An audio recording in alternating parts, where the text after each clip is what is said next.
So hello guys, আজকে রাত্রি হতে আমরা চলে এসেছিলাম আমাদের পাড়া স্টেডিয়াম। হ্যাঁ, গরিবদের স্টেডিয়াম দেখে তোমরা অবাক হয়ে গেছো, জানি। আরে অবাক হওয়ার কিছু নেই, আমরা গরিব হতে পারি কিন্তু আমাদের কাছে টাকা অনেক আছে। আর এই টাকা দিয়েই আমরা এই স্টেডিয়ামটাকে কিনে নিয়েছি। এবারে তোমাদের আসল কারণটা বলি। আসলে রাতে খেলা চালু করার একটাই কারণ, যেহেতু এখন গরমকাল পড়ে গেছে। আবে শালা সেটা সবাই জানে। এই মালটা শালা সব ভিডিওতে গোলানোর জন্য চলে আসে। যাই হোক গাইস, কিছুক্ষণ পরে মাঠের মধ্যে সব প্লেয়াররা নেমে যায় আর সুন্দরভাবে আমাদের এখানে খেলাটা চলতে থাকে। কিন্তু গাইস কিছুক্ষণ পর খেলা চলাকালীন একটা এখানে ঘটনা ঘটে যায়।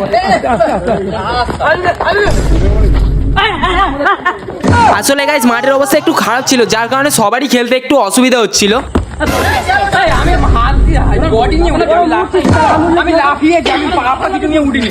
এদের খেলা দেখে যা বুঝলাম, এদের খেলার সাথে ফাটাফাটি করাটাও বেশি জরুরি। তো আমি এখানে আমার বন্ধুদের মারামারি ফাটাফাটি ফুটবল খেলাটা দেখতে থাকি। তোমরা আরো এরকম মিনি ব্লগস দেখার জন্য চ্যানেলটা খালি সাবস্ক্রাইব করে নাও।